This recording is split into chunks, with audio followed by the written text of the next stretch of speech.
자, 여러분들 우리 10월 13일 월요일 세 번째 시간입니다. 잠깐 끊고 다시 해야 여러분들이 영상이 너무 길어지면은 여러분들 보기 힘들거든.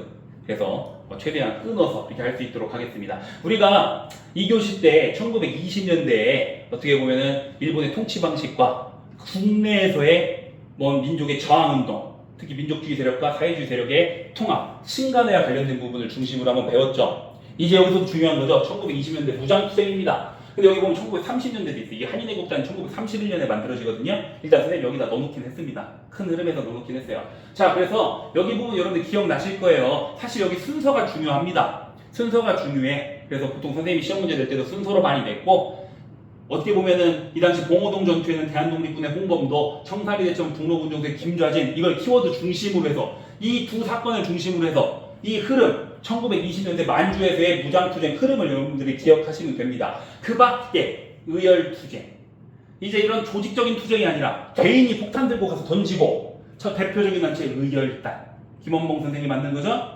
그 다음에 1930년대쯤 여기다 넣었습니다. 바로 김구 선생이 만든 한인애국단. 여러분들 윤봉길 선생으로 기억하고 있죠. 이거를 한번 정리해보고 오늘 수업 마무리하도록 할게요. 자, 1910년대에 우리가 서간도, 북간도, 연해주, 미주, 상해에서 기지를 열심히 건설했죠. 기지를 열심히 건설하다 보니까 결국엔 이제 기반이 만들어졌어요.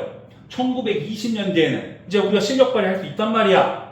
그래서 1920년대는요, 일본의 정규군과 싸웁니다. 정규군과 직접 싸워요. 근데 1910년대에 우리가 기지를 건설했고, 그 다음에 3.1운동 이후에 이런 아쉬움도 있었어. 우리가 아까 앞에서는 설명 안 했지만, 이거 평화적인 운동으로는 안 되네. 무장투쟁을 제대로 해야겠네. 이러한 영향도 있었다고 해요. 오케이? 그러다 보니까 결국엔 일본 정규군과 처음으로 싸우게 된 전투가 바로 봉오동 전투입니다. 영화에서도 유명하죠. 영화에서도 유명해요. 일본 정규군이요, 압록강을 건너요. 결국엔 왜냐면 그 당시 게릴라, 여러분들 치고 빠지는 거 우리가 게릴라 전술이라고 하잖아요. 당시에 그 압록강이랑 도망간 인근에 있었던 우리 독립운동 단체들이요, 강 빠르게 넘어와가지고 공격하고 도망가는 그 게릴라전을 많이 했단 말이야. 그래서 일본 입장에서 이게 골치 아프니까 일본 정규군, 월강 타격대라고 하죠. 강을 건넌 데서 월강 타격대입니다. 일본 정규군이 결국에는 어떻게 보면 한반도는 당시 일본이 점령한 땅이라고 볼 수 있지만 압록강 넘어가면 중국 땅이잖아. 그런데도 어떻게 보면 무리해서 넘어옵니다. 이 게릴라를 잡기 위해서. 그래서 결국에는 봉오동에서 유인한 우리 대한독립군의 홍범도 장군이 중심이 돼서 결국 일본 정규군 월강 타격대를 여기서 박살내버린 사건. 그게 바로 봉오동 전투. 오케이. 자, 그렇게 되니까 일본 입장에서 화가 나죠. 그래, 또 한 번 정규군을 또 강을 건너서 파견하고 싶은데 그 땅은 중국 땅입니다. 그래서 명분을 또 만들어야 돼. 그래서 조작 사건을 하나 만들었어. 그게 바로 훈춘 사건입니다. 중국 훈춘 지역에요, 당시에 일본 공사관이 하나 있었는데 여기에 갑자기 중국 마적대들이 와가지고 공사관 사람들 다 죽여버리고 약탈하고 도망가요. 그런데 알고 봤더니 그 마적대들한테 공격하라고 시킨 애들이 일본인 거야. 그래서 결국에는 우리 마적대를 잡는다는 목적으로, 명분으로 또 강을 넘습니다. 그런데 이번에는 더 크게 박살납니다. 청산리대전, 북로군정서, 김좌진, 이거 아까 북간도에 있었던 중광단이 업그레이드 된 거라고 볼 수 있죠. 그래서 일본 입장에서 두 번에 크게 당하니까 이제 2판 4판인 거야. 바로 간도 지역으로 그냥 넘어와가지고 불법적으로 넘어와서 간도 지역에 있는 독립운동가 뿐만 아니라 민간인까지도 학살한 간도 참변을 일으킨 겁니다. 오케이? 간도 참변. 그냥 학살합니다. 그냥 학살. 그러면 독립운동한 독립군 입장에서는 간도 지역에서 독립운동하기가 쉽지 않죠. 그렇게 민간인 피해도 너무 크고, 그러다 보니까 어디로 갔냐? 북쪽, 러시아 땅 쪽에 있는 밀산으로 이동합니다. 그래서 거기에서 여러 부대들이 합쳐. 그래서 군단, 대한독립군단으로 여러 군들이 합쳤죠. 군단을 만들거든요. 그리고 총대장을 서일을 뽑아요. 서일이라는 인물이 총대장입니다. 그런데 갑자기 이 당시에 러시아가 러브콜을 보내네. 야, 독립군들, 니네 지금 일본과 싸우는 중이지? 우리도 지금 일본과 간섭전쟁이라는 전쟁을 하고 있었어요. 이 당시 간섭전쟁이라는, 러시아와 일본이 전쟁 중이었단 말이야. 그래서 우리도 지금 전쟁 중이니까 니네들 여기로 넘어와. 우리랑 함께 일본과 싸우자. 그래서 우리 어떻게 보면은 독립군 입장에서는 땡큐잖아. 러시아가 넘어오라고 하니까. 그래서 러시아의 자유시로 갔는데 여기서 참변을 당하죠. 어떻게 보면은 당시 대한독립군단 내에서 민족주의 우파와 사회주의 좌파 세력 간의 대립도 있었어요. 그런데 더 큰 거는 뭐냐? 자유시로 갔더니 러시아 애들이 지네 맘대로 일본과 휴전을 하고 강화를 맺어버렸어. 그래서 일본 애들이 야 지금 독립군들 니네 걸로 가고 있으니까 우리한테 넘겨 했는데 이 러시아 입장에서 넘길 수는 없고 무장 해제시킬게. 총이랑 칼 다 뺏어버릴게. 근데 이 총이랑 칼 다 뺏는다는 건 죽으라는 거랑 똑같은 겁니다. 그래서 이거에 대한 저항으로 결국에는 저항하는 독립군들이 죽임을 당한 참변, 바로 자유시 참변이에요. 자유시 참변으로 많은 사람들이 희생을 당하고 살아남은 사람들이 다시 우리 민족운동의 어떻게 보면 독립운동의 고향이라고 할 수 있는 간도지역, 만주지역으로 내려왔어. 거기서 바로 3부 재정비하는 과정. 재정비하는 과정에서 3개의 부가 생기는 거야. 참의부, 정의부, 신민부. 그런데 아까 참의부는 어디랑 연결됐다 그랬어? 대한민국 임시정부랑 연결이 됐죠? 대한민국 임시정부랑 연결이 됐어요. 참의부, 정의부, 신민부 이런 거 위치는 뭐 정확하게는 내가 못 그리지만 자, 또 다시 그려봅시다. 자, 참의부가 이 정도 되고요. 정의부가 여기고 신민부가 이쪽입니다. 그래서 이 간도지역, 만주지역을 중심으로 참의부, 정의부, 신민부. 오케이? 참의부, 정의부, 신민부. 3부인데요. 이거는 정부 형태의 단체예요. 여기에서 군인도 있었고요. 참의부, 정의부, 신민부 모두 군인도 있었고요. 백성들도 관리했고요. 여기 있는 조선인들도 관리했고 세금도 걷었답니다. 그래서 우리가 보통 이건 민정조직이자 군정조직인 참의부, 정의부, 신민부가 이 자유시 참변에서 살아 돌아온 사람들, 반대로 한반도에 있다가 넘어온 사람들, 이 사람들을 중심으로 재정비하는 과정에서 3부가 만들어진 거야. 오케이? 네. 다시 돌아갑니다. 아이고 잘못 눌렀다. 이거나.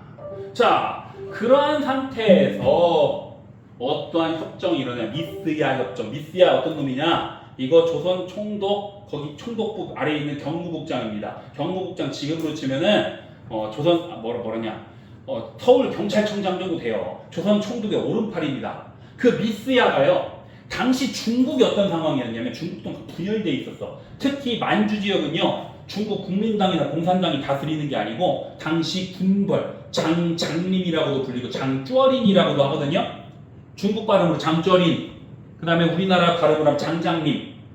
이 양반이 군벌인데 이 양반이 실질적으로 만주 지역을 통치하고 있는 사람이었어. 근데 그 장장림과 미스야가 만나서 협정을 맺은 게 바로 미스야 협정입니다. 이 미스야 협정 때 어떤 일이 있었냐면요. 어떤 내용이냐면요. 자, 당시에 만주 지역에서, 간도 지역, 만주 지역에서 독립운동하는 사람들은 일본만 피하면 됐잖아. 그런데 이제는 일본 미스야가 협정 내용에서 중국 군벌 그 장장님한테 독립운동하는 조선인들 잡아서 체포하고 무기 뺏으면 돈 줄게 이렇게 한 거야. 그러면 미스야 협정 이후에는 우리 독립운동하는 사람들 어때? 이제 중국인도 피해야 돼. 장장님 부대도 피해야 돼. 일본만 피하는 게 아니고 위축될 수밖에 없죠. 그런 상태에서 전국적으로 또 전 세계적으로 민족유일당 운동, 아까 우리 신간에도 민족유일당 운동의 일환으로 만들어졌다 그랬죠. 당시 민족유일당 운동은 전 세계적으로 유행을 했고요. 중국도 국민당이랑 공산당이 싸우다가 힘을 합칩니다. 나중에 분열되지만. 그래서 제1차 국공합작이 또 중국에서 일어나요. 그럼 봐봐. 미스야 협정으로 지금 만주 지역에서 운동하는 사람, 독립운동하는 사람들이 위축됐고, 그런데 민족유일당 운동의 일환으로 국내에서는 신간회가 만들어지고 국외에서는 여러 통합적인 운동이 일어나는데 대표적으로 중국이 제2차 국공합작이 일어났단 말이야. 그럼 3부가 통합해야겠다는 생각 하겠죠. 3부가 통합해야겠다는 생각 하겠죠. 그래서 결국 통합을 하는데 하나로 된 게 아닙니다. 뭐로 됐다? 2개로 됐다. 그래서 혁신의회랑 국민부, 그래서 각각의 정당, 한국독립당과 조선혁명당을 만들고요. 여기에 또 부대도 만들어요. 한국독립군. 그래서 지청천 선생을 총대장하는, 나중에 대한민국 임시정부의 한국광복군의 또 총대장이었던 분이십니다. 그래서 지청천 선생을 중심으로 해서 한국독립군을 만들고 양세봉 선생을 중심으로 해서 국민부는 조선혁명군을 만들었다는 겁니다. 그래서 이게 1920년대 후반이거든요. 그래서 1930년대 초반에 당시 만주 지역에서 이 한국 독립군과 조선혁명군이 큰 활약을 해요. 그 전투 대표적인 것들 내가 써놨어. 이건 1930년대거든요. 30년대 초반이에요. 자, 쌍성보 전투, 사도하자 전투, 대전자령 전투, 여기 넣었지만 동경성 전투, 이런 전투들이 보이면 한국 독립군으로 가고 혁신회로 가시라는 거고, 영릉가 전투, 흥경성 전투가 보이면 조선혁명군의 국민부로 가라는 겁니다. 오케이? 1920년대 후반에 한국 독립군과 조선혁명군이 생기고 이들이 1930년대 초반까지 이런 전투들을 통해서 활약을 한 겁니다. 오케이? 그래서 보통 쌍성보, 사도하자, 대전자령 이게 보이면은 한국 독립군이고 영릉과 흥경성이 보이면 조선혁명군이고 오케이? 시험 문제 자주 나오기 때문에 여러분들 잘 기억하고 계셔야 됩니다. 아시겠죠? 결국 1920년대에 이런 만주에서 독립운동은 삼보 통합운동으로 연결이 됐지만 하나로 통합이 된 건 아니고 두 개로 통합이 됐고 그게 바로 혁신의회랑 국민부다. 오케이? 자, 그 다음에 이러한 조직적인 무장투쟁도 있었지만 개인이 폭탄 들고 가서 딱딱 터치는 그러한 투쟁, 의열투쟁도 있었단 말이에요. 그 대표적인 단체, 그 중요한 바로 의열단이죠. 김원봉 선생이 만들었고 그 의열단 단원들은요 신채호 선생이 써준 조선혁명선언이라고 하는 책자를 가지고 다녔어. 이 내용 보면 강도 일본은 때려 죽여야 된다 이렇게 써 있습니다. 대화로는 안 된다. 민중 직접 폭력 혁명으로 아주 때려잡아야 된다 이런 주장한단 말이야. 그래서 결국에는 조선혁명선언을 품에 안고 김익상 선생 조선총독부에 폭탄 던졌고요. 김상옥 선생 종로경찰서 바로 우리 독립운동가들 체포되면 종로경찰서에서 고문받고 그랬잖아. 종로경찰서에 폭탄 던졌고요. 나석주 선생 바로 토지배수관 동양척식주식회사에 폭탄 던지면서 우리의 이러한 의열투쟁에 대한 정신을 보여줬다는 겁니다. 그래서 김원봉 선생이 현상금이 무지하게 높았다고 했잖아. 최근에 하게 됐대. 오사마 빌라덴 가한테 미군이 그 어떻게 보면 현상금 붙일 때 그 현상금을 그 사람한테 그 부여하기 전까지는 전 세계에서 김원봉이 훨씬 가장 높은 현상금을 자랑했다고 합니다. 지금으로 치면 한 200억 정도 된다고 해요. 그만큼 엄청나게 일본 입장에서 위협적인 존재라고 볼 수 있죠. 자, 그런데 개인 투쟁을 하다 보니까 한계가 있단 말이야. 폭탄을 던진다고 독립이 되는 건 아니지. 그래서 의열단도 나중에는 조직적인 단체로 발마하게 되거든요. 그래서 중국의 국민당이 운영하는 황푸 군관학교에 이러한 사람들, 의열단 단원들을 보내서 조직적으로 뭔가 움직일 수 있는 그런 기술들을 배워오게 한단 말이야. 그래서 나중에 1935년에 그 유명한 민족혁명당을 만들면서 이 의열단도 나중에는 조직적인 단체로서 운영을 하게 된다라고 보시면 됩니다. 오케이? 이 민족혁명당은 나중에 또 연결시킬 거예요. 1930년대. 그 다음에 1930년대지만 선생님이 여기에 든 한인애국단입니다. 아까 우리 임시정부 한번 연결시켜보자. 김구 선생이 중심이 돼가지고 임시정부를 유지하고 있죠. 그런데 창조파랑 대조파랑 다 나가가지고 돈도 없죠. 근데 여러분 봐봐요.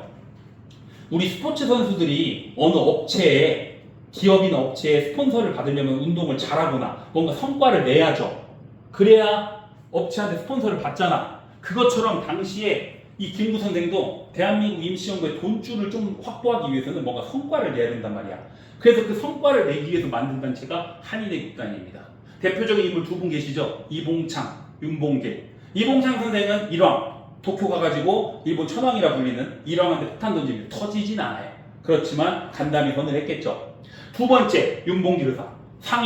상하이 홍커우 공원에서 결국에는 폭탄 던져서 성공하죠. 그래서 일본의 고위 간부급들이 그 당시 제거당합니다. 그래서 이 당시에 국민당을 이끌었던 장개석이라고 여러분 들어봤죠? 장개석이 어떤 얘기를 하냐? 중국인 1억 명이 못한 거를 조선인 청년 1명이 해냈다. 그러면서 국민당의 지원을 받으면서 대한민국 임시정부가 자금적으로 여유가 되고 나중에 1940년대에 한국광복군까지 만들게 된다라고 보시면 됩니다. 오케이? 국민당의 지원을 받게 되는 거예요. 그 한인 애국단. 이해되시나요? 그래서 여기 무장투쟁 1920년대 무장투쟁의 흐름, 그 다음에 의열투쟁의 의열단과 한인애국단 꼭 기억해 주시기 바라면서 문제를 한번 풀어보고 마무리하도록 합시다. 자, 문제 한번 볼까요?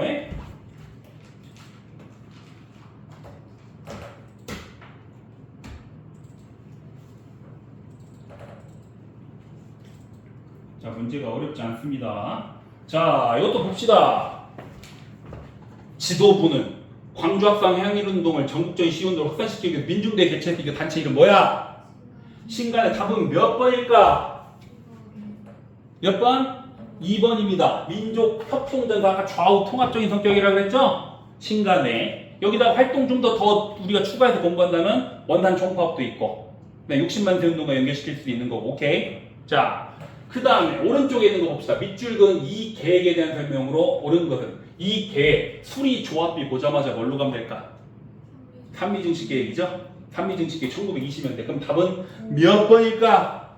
5번이죠. 일본의 쌀 부족 현상 해결하기 위해서 그런 거고요. 마지막 문제. 다음 가상 일기의 밑줄근 운동에 대한 설명으로 옳은 것은 이 운동 백정들은 신분제가 폐지됐는데도 차별받았어. 이거 아까 뭐라 그랬어? 형평운동, 조선형평사의 형평운동입니다. 답은 몇 번?